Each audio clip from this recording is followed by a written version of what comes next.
నమస్తే. తెలంగాణలో ప్రధానంగా 2 అంశాలు చర్చనీయాంశంగా మారాయి. ఒకటి బండి సంజయ్‌కి సంబంధించిన కుమారుడు బండి భగీరథ్ ఏదైతే పోక్సో కేసు నమోదు కావడం ప్రధానంగా చర్చనీయాంశంగా మారింది. రెండోది ఈరోజు నరేంద్ర మోదీ రాబోతున్నారు. దీనికి సంబంధించి చాలా రకాలుగా చర్చ జరుగుతున్నాయి. ప్రస్తుతం మనతో మాట్లాడడానికి టీపీసీసీ అధికార ప్రతినిధి ఇందిరా శోభన్ గారు మనతో ఉన్నారు. అక్క చెప్పండి. నిన్నటి నుంచి మనం చూస్తున్నాం. దాదాపు ఒక 4 రోజుల నుంచి బండి సంజయ్‌కి ఈ అంశానికి సంబంధించిన న్యూసే వస్తుంది. నిన్ననేమో చాలా చ చర్చించుకోదగ్గ న్యూస్. వాళ్ళ కొడుకు చేసిన ఆయన పైన నమోదైంది. ఎట్లా చూస్తాం? సో, ఫస్ట్ ఆఫ్ ఆల్ ప్రజాక్షేత్రంలో ఉన్నటువంటి వాళ్ళు, వాళ్ళ పిల్లలు కేర్‌ఫుల్‌గా ఉండాల్సిన అవసరం ఉంది. 10 మందికి మనము ఆదర్శంగా ఉండాల్సిన అవసరం ఉంది. బండి సంజయ్ అంటే కింద నుంచి వచ్చినటువంటి లీడర్. జనరల్‌గా కింద ఉన్నటువంటి వర్గాల పట్ల ఒక మంచి లైన్ అని ఉన్నటువంటి వ్యక్తి. మాస్ లీడర్‌గా ఉన్నటువంటి వ్యక్తి. మరి అలాంటప్పుడు తన కొడుకు ఇది రెండోసారి. గతంలో గూడా వేరే వివాదంలో ఉన్నటువంటిది చూసున్నాం. మళ్ళీ ఇవాళ కొత్తగా ఆహ్, ఒక బాలిక పైన రావడం అన్నది దురదృష్టకరం, బాధాకరమైనటువంటి విషయం. సో, ఎవరేమైనప్పటికీ గూడా తన పిల్లలు ఏం చేసినా గూడా అది తన పొలిటికల్ కెరియర్ అయినా, తనకైనా గూడా మచ్చలాంటి విషయం. సో, ఇవాళ ఎవరో ఒక ఆకతాయి విధవ బయట ఏమి తెలివి లేనటువంటి వాడు, ఏం సంబంధం లేని వాడు చేసినాడనంటే అది ఒక రకంగా చూస్తాము. ఇవాళ ప్రజాక్షేత్రంలో ఉన్నటువంటి వాళ్ళ పిల్లలు ఇలాంటి వాటి పట్ల బిహేవ్ చేస్తున్నారంటే వాళ్ళ పెంపకం విషయం అయ్యుండొచ్చు, వాళ్ళు తిరిగే విధానం అయ్యుండొచ్చు, పవర్ రాంగానే దానిని ఎట్లా దుర్వినియోగం చేస్తున్న విషయం అయ్యుండొచ్చు. ఇట్లా రకరకాలుగా మాట్లాడుకుంటారు. ఏదేమైనప్పటికీ గూడా ఇప్పటివరకు బండి సంజయ్ గారి నుంచి ఎలాంటి ఆహ్, అతని నుంచి ఖండన గాని, ఏ విషయమైనా గూడా సో, నిజంగానే తను ప్రజల పట్ల ప్రేమ, అవగాహన ఉన్నటువంటి వ్యక్తి అయితే ఏం చెప్తారు ఫస్ట్ ఆఫ్ ఆల్ వచ్చినటువంటి విషయాల పట్ల నేను తీవ్రంగా ఖండిస్తున్నాను. అంటే బండి నా సంజయ్ బిడ్డయినా ఒక పోస్ట్ పెట్టడం జరిగింది. మేము న్యాయం వైపే ఉంటాం. ఖచ్చితంగా ఇదంతా మా పైన బురద జల్లే ప్రయత్నం చేస్తున్నారన్నట్టు ఒక ఒక ఆడపిల్ల విషయానికొచ్చినప్పుడు, ఏ హ్మ్. ఆడపిల్ల గూడా బయటకు వచ్చి నన్నిలా అన్నారని జెప్పి, ఏ ఆడపిల్ల తనని బహిరంగంగా తన యొక్క విషయాలను బయట పెట్టదు. అది ఒక తండ్రిగా తను ఆలోచించాల్సిన అవసరం ఉంది. ముఖ్యంగా ఇవాళ మదర్స్ డే. హ్మ్. సో, మదర్స్ డే రోజు కూడా ఏ మదర్ గూడా అలాంటి విషయాల పట్ల గూడా తనని బయటికొచ్చి మాట్లాడడం గూడా కోరుకోదు గదా! హ్మ్. ఎవరమైనా ఎంత పేదరికంలో ఉన్నా, ఎలా ఉన్నప్పటికీ గూడా తన క్యారెక్టర్‌కి, తన యొక్క వ్యక్తిగతంగా ఉన్న అంశాల పట్ల బయట మాట్లాడాలని ఎవరు అనుకోరు. బహిరంగంగా తను చర్చలో ఉండాలని గూడా ఎవరు హ్మ్. కోరుకోరు. కాబట్టి బండి సంజయ్ గారు ఆలోచించుకోవాల్సిన అవసరం ఉన్నది. దీనిని ట్రాన్స్‌పరెంట్‌గా ప్రజాక్షేత్రంలో అంటే ఇది డెఫినెట్‌గా హైదరాబాద్ కేసాక ఒక ఎంపీకి సంబంధించిన కొడుకు అని చెప్పేసి అంటే ఎంపీయే ఓ గాదు ఆ! కేంద్ర హ్మ్. సహాయ మంత్రిగా ఉన్నారాయన. సంబంధించి ఆ కేస్ తీసుకోవడానికి కూడా దాదాపు పోలీసులు కొన్ని గంటల పాటు ఆలోచించారంట. ఆ కేస్ తీసుకోవాలా? లేదా? తీసుకోవాలా? లేదా? అని. అంటే రాజకీయ పరంగా ఉన్న వాళ్ళకి ఒక లెక్క, నార్మల్ ప్రజలకి ఇంకో లెక్కన. ఎందుకంటే గతంలో మీరు చూసుకుండొచ్చు. ఫన్ బకెట్ భార్గవ్ అని చెప్పేసి ఒక యూట్యూబర్ పైన కూడా కేసు నమోదయింది. చాలా ఇయర్‌లు జైల్‌లో ఉండే. సో, అదే పరిస్థితి ఇప్పుడు బండి భగీరథ్‌కి వచ్చే అవకాశం ఉంటదంటారా? లేదంటే ఇది పక్కదారి పట్టించే అవకాశం ఉంటదా? అట్లాంటిదేమి ఉండదు. తనున్నది కూడా హోం సహాయ శాఖ మంత్రిగా ఉన్నాడు కాబట్టి, డిపార్ట్‌మెంట్ గూడా ఒక నిమిషం ఆలోచించుండొచ్చు. ఇది నిజమేనా? వాస్తవమేనా? ఎంతవరకున్నది? ఏంటి? అని వాళ్ళ ఎంక్వైరీ చేసుకోవడం కోసం సమయం తీసుకొనుంటారు. అంతే తప్ప డిపార్ట్‌మెంట్ పరంగా ఉన్నవాడికి ఒక న్యాయం, లేనివాడికి ఒక న్యాయము, ప్రజాప్రతినిధికి ఒక న్యాయము, కామన్ మ్యాన్‌కి ఒక న్యాయం అనేది మా ప్రభుత్వంలో ప్రజాపాలన అలాంటి వాటికి తావులేదు.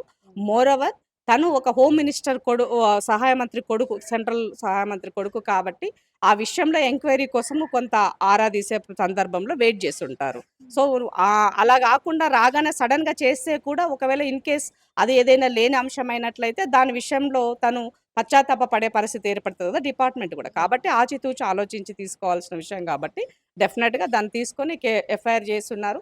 దానికి సంబంధించినటువంటి దాంట్లో తనని కేంద్ర హోం సహాయ శాఖ మంత్రిగా ఉన్నటువంటి గాబట్టి కేంద్రంలో ఉన్నటువంటి పెద్దలు మేము భరతమాతకు చాలా పెద్ద విలువ ఇస్తామంటే, ఈ దేశంలో ప్రతి ఆడబిడ్డ, చిన్న బిడ్డ అందరూ గూడా భరతమాతతో సమానం. మణిపూర్‌లో సంఘటన జరిగితే కేంద్రంలో ఉన్నటువంటి మౌనమునిగా ఉన్నటువంటి నరేంద్ర మోదీ గారు ఎలాంటి స్పందన లేదు. ఇవాళ ఆళ్ళ పార్టీలో ఇలాంటి సంఘటనలొచ్చినప్పుడు గూడా మరి వాళ్ళు వచ్చే దాంట్లో ఆయన ఏం స్పందిస్తారో చూడాల్సినటువంటి అవసరం ఉన్నది. మరి ఆ వేదిక బండి సంజయ్ గారు పంచుకుంటారా? పంచుకోరా? ఏం జరుగుతుందో గూడా చూడాల్సిన అవసరం ఉన్నది. సో, వాళ్ళు కొద్దిమంది అక్కడో ఇక్కడో మాట్లాడేటువంటి వాళ్ళేమంటున్నారంటే ఇది తన కుటుంబానికి సంబంధించినటువంటి విషయము. పిల్లలది జరుగుతూ ఉన్న వాటిని వాళ్ళు మందలించుకుంటారు. మాకేం సంబంధం అని మాట్లాడుతున్నారు. సో, ఎవరమైనా ప్రజాక్షేత్రంలో ఉన్నటువంటి వ్యక్తి నీ వ్యక్తిగతం కాదు. అది ప్రజాక్షేత్రంలో అడుగుబెట్టిన తర్వాత అదంతా కూడా పబ్లిక్‌గానే మనం మాట్లాడతాము. కాబట్టి అలాంటి విషయాల పట్ల వాళ్ళేమో చిన్న పిల్లలు గాదు. తను యంగ్‌స్టర్. యంగ్‌స్టర్ అయినప్పుడు ఇలాంటి ఆరోపణలు వస్తాయని అనుకున్నప్పుడు మరి మనం ఏం మెసేజ్ ఇస్తున్నాం అనేది కూడా ఆలోచించుకోవాలి. మంది పిల్లల గురించి ఒక రకమైనటువంటి లైను, మన ఇంట్ల పిల్లల గురించి ఇంకొక లైన్ ఉంటే మరి అది భారతీయ జనతా పార్టీ స్వార్థ రాజకీయాలకు కేర్ ఆఫ్ అడ్రెస్ అవుతదని ఈ సందర్భంగా తెలియజేస్తున్నా.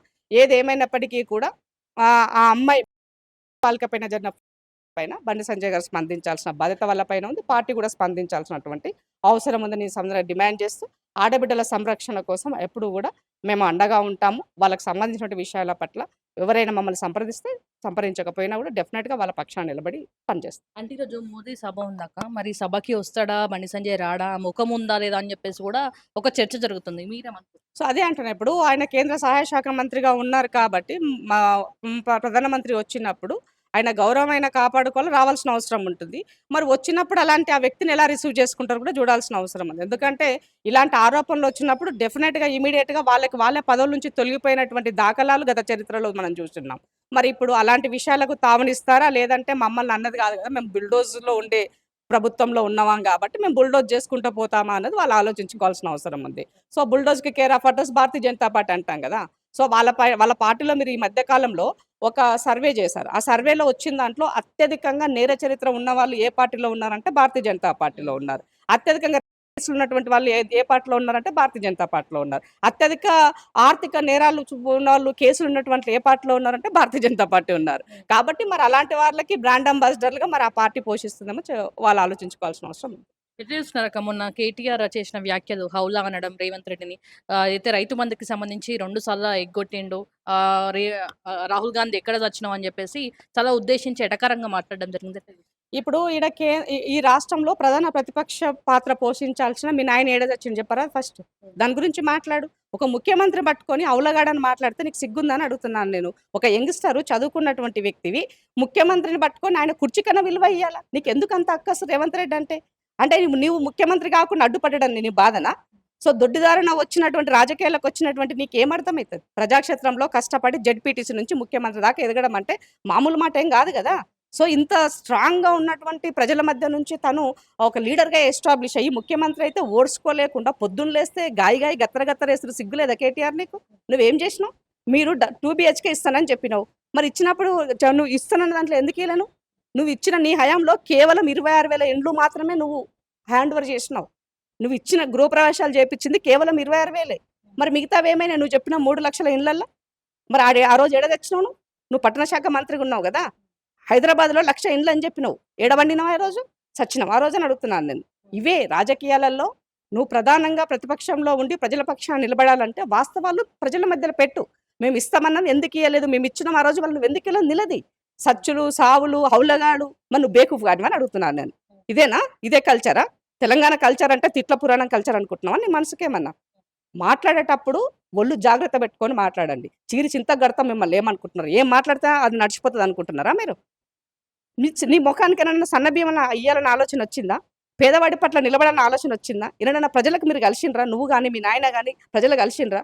కలిస్తే ఏడ మా బట్టలు అణిగిపోతాయో, నలిగిపోతాయో అని ఏసీ రూమ్‌లలో బండి తిరిగిండ్రు మీరు. ప్రజా సమస్యల పట్ల ఎన్నడన్నా బయట తిరిగిండ్రా? ఇలా రేవంత్ రెడ్డి మంచికైనా, చెడుకైనా ముఖ్యమంత్రిగా ప్రజాక్షేత్రంలో ప్రజలను కలుస్తుండు, ఉద్యోగులను కలుస్తున్నారు. సమస్యలు ఇవి ఉన్నాయంటే వారు తీర్చే ప్రయత్నం చేస్తున్నారు.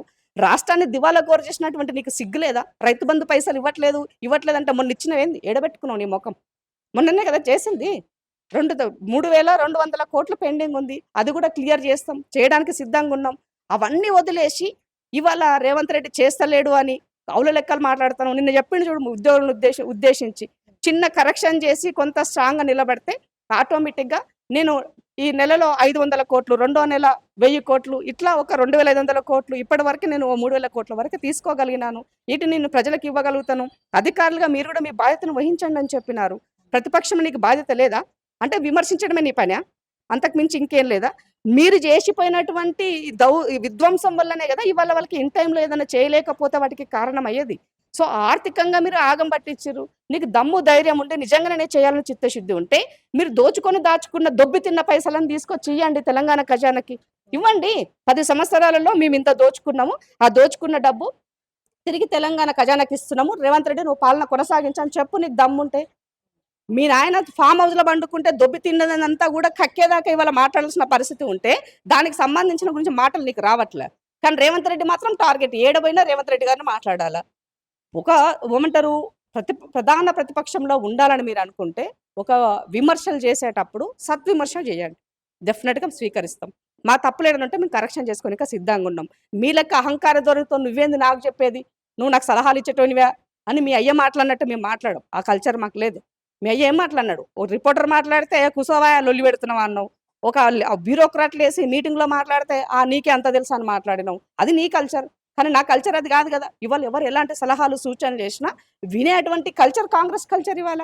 సో, రేవంత్ రెడ్డి గారు ఒక డెమోక్రటిక్ ముఖ్యమంత్రిగా ప్రధాన ప్రతిపక్షంలో ఉండాల్సినటువంటి మీ నాయన అసెంబ్లీకి రాకపోతే కూడా ఎందుకొస్తలేరని అడిగినారు. వచ్చినంక మీకు సగౌరవంగా మీకు చేతులు ఎత్తి నమస్కరించారు ఒక ముఖ్యమంత్రి ప్రతిపక్ష నాయకుడికి. నువ్వేం చేసినావు?